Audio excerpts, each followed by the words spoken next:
Good evening. Sa pangalan po ng dakilang Panginoong Jesucristo, isang mapagpalang gabi sa bawat isa. Nandito po tayo sa ikalimang pagpapasalamat na tinatawag natin First Saturday of the month. Upang gawin natin ang kalooban ng Diyos. At sa mga oras na ito, meron tayong aralin. Yung binasa na kanina sa Ebanghelyo ni Apostol Juan, Kapitulo 9, versikulo 1 hanggang 12. Marahil ito po ay isang katanungan din sa atin. Sabi dito, at sa pagdaraan niya ay nakita niya ang isang lalaking bulag mula sa kanyang kapanganakan. Ipinanganak mula nung naging bulag na mula nung ipinanganak siya. At tinanong sa kanya ng kanyang mga alagad na nagsasabi, Rabi, sino ang nagkasala? Ang taong ito o ang kanyang mga magulang upang siya ipanganak na bulag?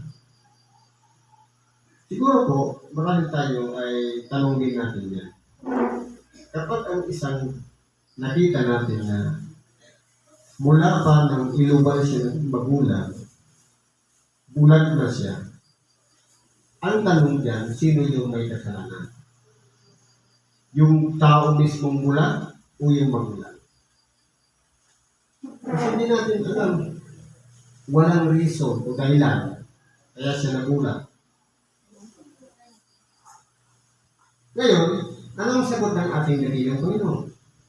Sumagot si Jesus, hindi dahil sa ang taong ito'y nagkasala, ni ang kanyang mga magulang man, kundi upang mahayag sa kanya ang mga gawa ng Diyos. Ngayon, paano natin masasabi na mahahayag ang gawa ng Diyos sa isang taong bulag? Sabi dito, kinakailangan natin gawin ang mga gawa niyong nagsubok sa atin samantalang araw. Dumarating ang gabi na walang taong makakagawa. Kumbaga, meron din palang purpose o layunin ang ating dakilang Panginoon kung bakit siya sinubok ng kanyang Ama. Na habang araw pa o samantalang araw pa, pwede niya pang gawin ang isang bagay na kakaiba sa mga pangyayari dito sa ibabaw ng sanlibutan. Hindi po ito challenge sa ating dakilang Panginoon, kundi upang mahayag ang kapangyarihan ng Diyos. Sabi dito, samantalang ako'y nasa sanlibutan, ako ang ilaw ng sanlibutan. Totoo po, si Kristo ang ilaw ng sanlibutan. Sa Kanya tayo kumukuha ng tunay na liwanag. At itong napabanagan natin mga liwanag, sabi niya, artificial, dahil ito'y bunga lang ng kuryente, ng liwanag, na gawa ng tao. Pero karunungan pa rin ng Diyos ang nanguna sa mga isipan ng tao. Kung mapapansin po natin, ang liwanag, diyan umaasa ang mata ng tao para makakita ng kaliwanagan. Kasi pag pinatay mo yan, wala kang makikita. Ibig sabihin, refleksyon ng liwanag, kumukuha doon ang ating mata para makakita siya, para maging functional ang ating mga mata. Pero pag pinatay mo po yan, inot mo, bulag tayo. Wala tayong makikita. Ibig sabihin, kung walang liwanag, wala tayong paningin. Walang kwenta ang ating mga mata. Kaya sabi nga ng ating nakilang Panginoon, siya ang ilaw ng sanlibutan. Siya ang nagbibigay liwanag sa mga natiring ng pag-iisip, sa mga nasa kadiliman mga mata. Buksan natin ang ating mga mata. Nandiyan ang ating nakilang Panginoon para magpadilat ng mga tumal. Ano po ang ginawa ng ating nakilang Panginoon? Nung sinabi niya na siya ang ilaw ng sanlibutan. Isang bagay na kung pag-aaralan natin, sabi nga ng iba, nakakadiri. Kasi maraming bagay lumabas sa bibig. Sabi dito, nang masabi niya na nito siya'y lumura sa lupa at pinapagputik ang durat at pinahiran ang mga mata niya ng putik. Kung i-imaginin po natin, mula pa ng isilang, bulag na, solusyon ba yung laway at putik para pagalingin ang bulag? Yan po ay simbolismo na kung saan sa Genesis, ang sabi, lalali natin ang tao ayon sa ating wangis, ayon sa ating larawan. Ang tao, kinuha sa alabok. Hindi naman kasi nakalitan dito kung putik pa yung hitsura niya, binasa niya ng putik para maging figurang tao. Kasi nakahiga siya eh. Ibig sabihin, yung kakulangan na sangkap ng isang bulag, nag-create ngayon ang ating dakilang Panginoon. Katulad ng paglikha ng tao. Pero, galing doon sa durat niya. Gumawa siya, hindi lang pampakit sa labas ng mata, kundi isang bagong mata. Katulad ng pagkakalikha nila noon na kasama niya pa ang Ama sa tao. Ibig sabihin, hindi yun ordinaryong putik, kundi lumalarangan yun ng paglalang. Wala pong kasalanan ng magulang. Di ang bulag man. Kundi, ang ginawa ng ating dakilang Panginoon, yung kulang na sangkap na hindi functional na mata, gumawa ngayon ng ating dakilang Panginoon ng isang bagong mata sa pamamagitan ng alabok na ginawang putik gamit ang kanyang luha. At ipinahid ngayon sa kanyang mga mata. Hindi sinabing sa labas o sa loob, basta ipinahid. Ngayon, para maging functional yung mata, yung nilagay ngayon ng ating dakilang Panginoon ng putik, meron siyang tagubilin. Sabi niya, sinabi sa kanya, humayo ka, maghugas ka sa tangke ng Siloe, na kung niliwanagin ay sinugo. Siya nga'y humayo at naghugas at nagbalik na nakakita. Kung mapapansin po natin, isang bulag, tinapalan ng putik, naghugas ng sa Siloe. Pero paano nakasunod ngayon yung bulag doon sa tangke ng Siloe, samantalang wala siyang nakikita. May kapal pa ang mata. Ibig sabihin, bagamat wala siyang nababanagan, wala siyang nakikita, pero yung liwanag na sumasa kanya, yun ang nagturo sa kanya para puntahan niya yung angke. Obedience o pagsunod. Siguro naman, dito malalaman natin, tayo po mga tao, mas mabigat pa na ang problema ng bulag isa sa atin. Minsan, minor lang yung problema natin. Ang susi lang naman, sumunod. Maghugas ka. Para ano? Ang paghuhugas ba yan para tanggalin yung putik? Kasi hindi naman sinabi kung ano yun, yung ginawa niya ba yung mata na bago, binalot ng putik, sa tinapal sa kanyang ano, sa kanyang mga mata. Tapos naghugas lang, pagbanlaw, malinis na, wala nang putik, tapos functional na yung mata. Ang tawag nga dyan sa interpretation yan, mystical.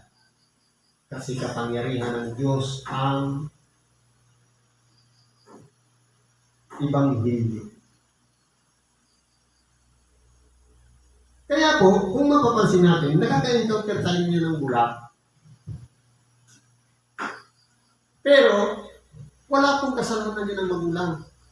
Ni yung tao ng mismong bulag. Kundi, ang kapangyarihan ng Diyos ay nahayag sa taong handang sumunod sa kanyang kalooban. Walang operasyon nangyari. Putik lang. Dahil dyan tayo galing lahat. Tinan niyo ang larawan. Wangis ng Diyos. Kaya, kung nung panahon ang pagkatalikha kay Adam, kaya rin ang ating dakilang tayo likhain bilang isang bagong tao ang sino mang lumalapit sa Kanya. Kasi po yung bulag lumapit sa Kanya. At nung sinubo niya pumunta sa tangki, sumunod pa. Kaya kung tayo lumalapit sa ating dakilang Panginoon at anumang mga habilin na ipinapasunod sa atin, kapag sinunod natin, napakaganda po ng magiging resulta.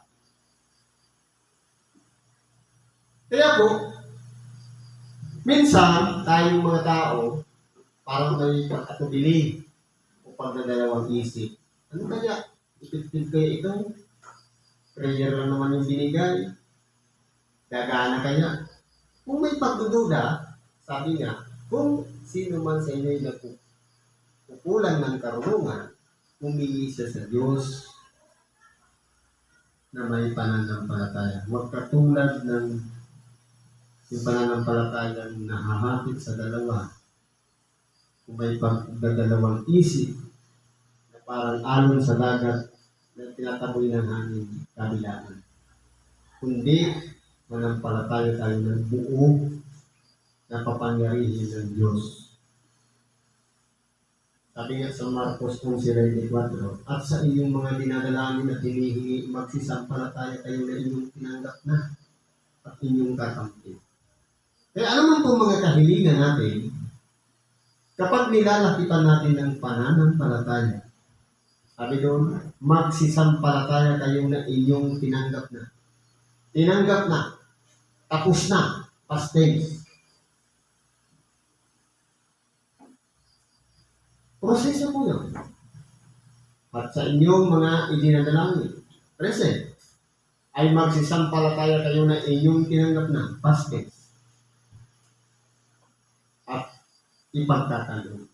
Ibig sabihin, bago papangyarihin ng Diyos, lalapitan muna natin ng pananampalataya. Yun po yung nag-iisang taglay ng bulag. Yung pananampalataya kay Kristo na hanggang niyang isuko ang kanyang sarili. Kahit anong itapal sa kanyang mukha, basta ang purpose, makakita lang siya. Kaya po, so doon sa paglagay ng solusyon ng ating dakilang Panginoon doon sa problema ng bulag. Dito po, lumalabas ang pagiging creator o si Kristo ay lumalarawan sa isa sa naglalang. Kaya na naibigay yung kapirasong bahagi ng pangangailangan ng isang bulag. Kasi hindi naman sinabi dalawang mata basta bulag.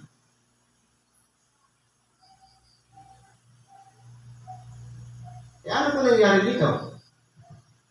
gumawa na ng kabutihan ng ating dakilang Panginoon, meron ng mga usyusero. Ang mga kapitbahay nga at ang mga nakakita sa kanya ng una na siya'y pulubi, nagsabi, hindi ba nga ito ang nauupo at nagpapalimos? Saan kaya kayo doon? Sa isang taong bulag na humihingi ng solusyon o doon sa mga kapitbahay na walang ibang gagawin manlibang? Maganda na nga yung naging resulta sa bulag, nilibak pa ng mga kapitbahay. Ibig sabihin, noon pala, mayroon na rin usyusero, yung marites. Kasi, dapat sana magpasalamat sa Diyos dahil nakakita na siya. Pero anong nangyari? Nagkaroon pa sila ng masamang intensyon. Di ba bulag ka? Bakit ka lang nakakita? Sabi ng bulag, sinabi ng iba, siya nga, sinabi ng iba, hindi, kundi nakakamukha niya. Sinabi niya, ako nga. Inamin niya mismo kasi talaga yung dating bulag na pulubi, na nagpapalimos, nung masumpungan niya si Kristo, nakakita na siya. Pinakamayan niya po. Pero hindi talaga nawawala ang mga tao sa paligid ng ginagawa ng kabutihan ng Diyos. Sa kanya ngay, kanilang sinabi, paano nga ang pagkadilat ng iyong mga mata? Siyempre, magtatanong, dahil imposible. Bulag, nakakita. Ngayon, ano ang sagot? Sumagot siya. Ang lalaking tinatawag na Jesus ay gumawa ng putik at pinahira ng aking mga mata at sinabi sa akin, humayo ka sa siluwi at maghugas ka, kahit ako'y humayo at maghugas at ako'y tumanggap ng paningin. Kung ano yung pangyayari na tunay na naranasan ng bulag, yun din ang paliwanag niya doon sa mga usyusero. Kasi wala naman na bago. Yun talaga yung totoong nangyari. Nag-meet sila ng ating dakilang Panginoon. Nasumpungan niya lang yan. Pero paano nasumpungan ng bulag si Kristo samantalang hindi niya naman nakita? Siguro sa kanyang pandama at sa kanyang pakiramdam. Na alam niya may gagawin ng Diyos sa kanya sa pamamagitan ng ating dakilang Panginoon Hesus Kristo. Kaya, yung paliwanag niya, ayon sa tunay na kwento, hindi po naging satisfied yung mga taong nakapaligid sa kanya. Ang sabi pa, sinabi nila sa kanya, saan naroon siya? Sinabi niya, hindi ko nalalaman. Bakit nila hinahanap ang ating dakilang Panginoon? Para rin ba kahabagan sila? Makakita rin sila? Masolve din ang kanyang mga problema? O para imbestigahan lang ang ating dakilang Panginoon? Sa totoong buhay po, nakaka-encounter tayo ng bulag. Nakaka-encounter tayo ng kabutihan ng Diyos na ginagawa sa mga ulubi, sa mga nangangailangan. Kung dito, maraming ususiro, kahit tayo man, wala po tayong karapatan questioning ang kakayahan ng Diyos. Ang magagawa na lang natin, ipagpasalamat anong bagay na kabutihan ginawa ng Diyos. Sapagkat, sabi niya, kung ang langit, trono ng Diyos, ang lupa, tungtungan ng kanyang mga paa, ano kaya ang diferensya ng tao sa kalagayan ng Diyos? Kasi tungtungan ng paa. Tapos tayo, para lang tayong mga buhangin sa dagat. Kaliliit para tanongin natin ang Diyos, bakit mo ginawa yan sa bulan? Kaya, dapat mabuksan ang ating mga kaisipan. Palagi natin iisipin. Lahat ng kabutihan ginawa ng Diyos sa atin, ipagpasalamat natin sa Kanya. Dahil, bagamat sa isip natin, wala nang chance. Wala nang magiging mabuting idudulot o resulta. Pero, kapag lumapit tayo sa Kanya, wala pong imposible sa Diyos. Ang lahat ay may pangyayari. Kaya rin yan ibigay kahit sa panahon na yun ang kahilingan natin sa Kanya. Magsunod lang tayo at magtiwala sa Kanya. Kasi po, hindi nawala yung tiwala ng bulag sa ating dating Panginoon. Kahit hindi niya nakikita yung distansya, layo ng tangke ng Siloe, sinunod niya pa rin. Yun po yung proseso na tayo'y magtatanggap ng isang magandang resulta sa ating buhay sa oras na isuko natin ang ating mga sarili sa ating dating Panginoon. Siguro po hanggang dito na lang ang message nating pahayag ng gabi. Salamat at mapagpalang dali sa baba.